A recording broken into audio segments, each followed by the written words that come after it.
Hello guys! Hello! This is for Gemini. Gemini, welcome dito sa aking channel, Kapalaran 888 guys. Alamin natin kung anong messages, vibration, energy gabay para sa lahat ng Gemini.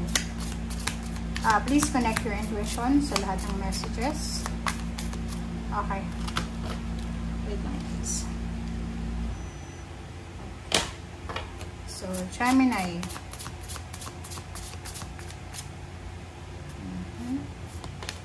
Okay, first card natin, Gemini, is balance.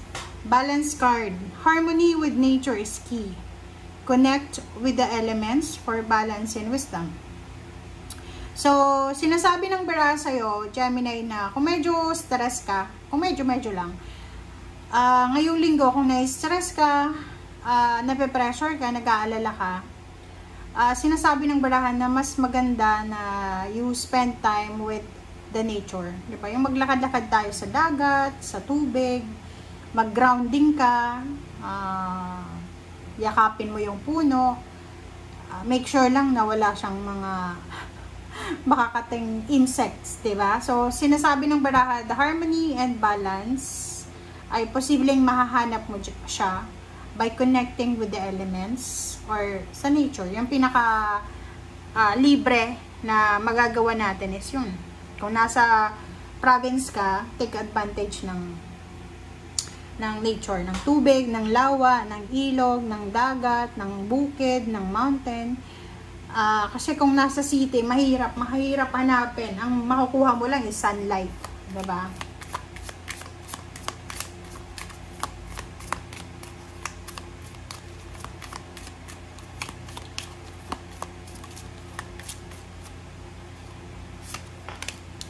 Okay, number 7.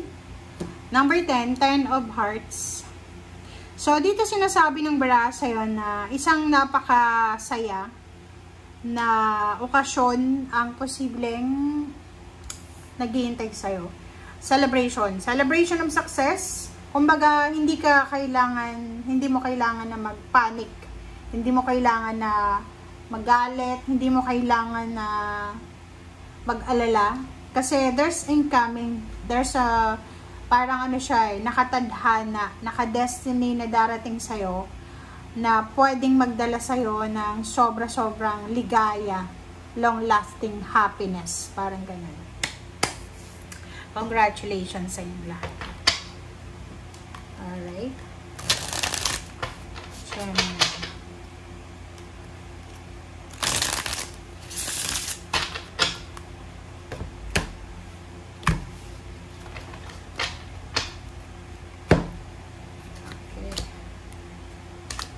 Seven of Swords and 6 of Swords. OMG. Gemini, mag-iingat ka sa linggong ito. If you're planning to travel, relocation, move, diba?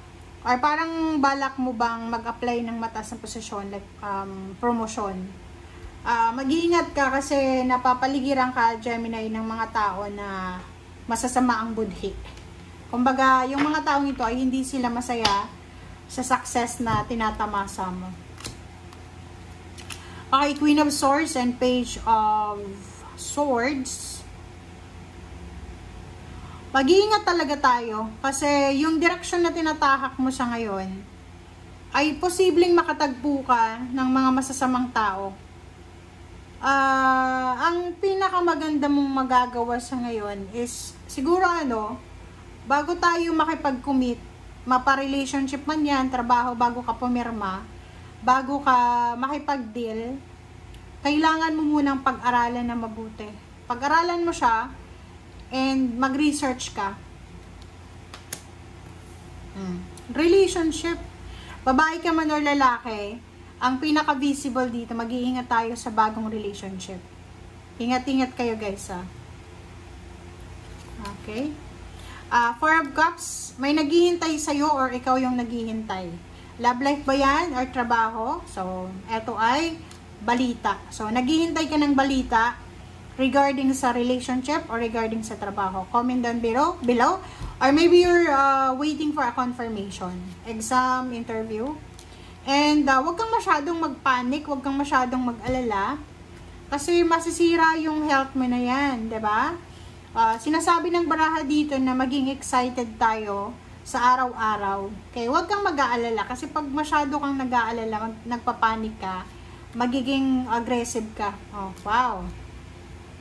So, nakikita natin dito, there's a good news about power, enlightenment, about empowerment, salary increase, higher position, authority, parang ganun. So, like, halimbawa, nag-a-apply ka ng trabaho, pwedeng makatagpo ka or makatanggap ka ng message from someone na siya ay matutulungan ka niya para makuha mo kung ano yung gusto mong makuha dyan sa trabahong ina-applyan mo. Okay? Yun. Ingat-ingat tayo sa negativity, negative connections. Okay? Sinasabi ng baraha, huwag kang mag-alala, Gemini, kasi malapit na eh. Malapit ang matapos yung mga negative connections, negative attachment, toxic attachment na meron ka sa ngayon. Kumbaga, blessing in disguise. Baka akala mo na yung friendship, yung team na kinikip mo ay nawala talaga sa'yo, ay akala mo, kawalan mo. Pero hindi pala. Destiny pala na kailangan mawala. Okay? Makinig tayo sa sinasabi ng ating intuition. Iwasan mo yung takot kasi yun yung kalaban mo sa ngayon. Kalmain mo ang iyong sarili, Gemini. Huwag padalos-dalos ha. And 3 of Swords, sinasabi ng baraha sa atin na ano man ang mapagdaanan mo sa linggong ito, pain and heartaches, disappointment, stress, pressure, huwag kang magpatalo sa kung ano man yan. Financial problems, health issues, nakikita ko sir dito na possible na yun yung hindi mo pa nakukuha sa ngayon. Marami kang gustong gawin, gusto mo mag-travel, gusto mo patayo ng bahay, pero yung problema ay pera. Which is hindi naman siya masama kasi nandito yung Wheel of Fortune. Sinasabi ng barahan na to na malapit nang matapos yung paghihirap mo eh. Paghihirap sa pera, sa health, yung mga nahang na decision, nahang na blessings. Huwag kang mag-alala kasi iikot na yung Wheel of Fortune, papasok sa buhay mo. Kumbaga papabor na sa'yo, diba? Incoming money, incoming partnership, collaboration, incoming source of income, incoming source of inspiration, success. So, congratulations sa inyo ha. And sa ilalim mo dito is work. So, yun. Ihanda mo yung sarili mo, Gemini, kasi may possible na job offer, business offer, or any offers na pwedeng pagkakitaan, or pwedeng magdala sa'yo ng stability and balance. Alright? And yun guys, ang sinasabi ng baraha sa atin. Maraming salamat sa patuloy na panunood, Gemini. I hope na makaresonate ka. And please comment down below if you are resonated. Thank you guys. Bye!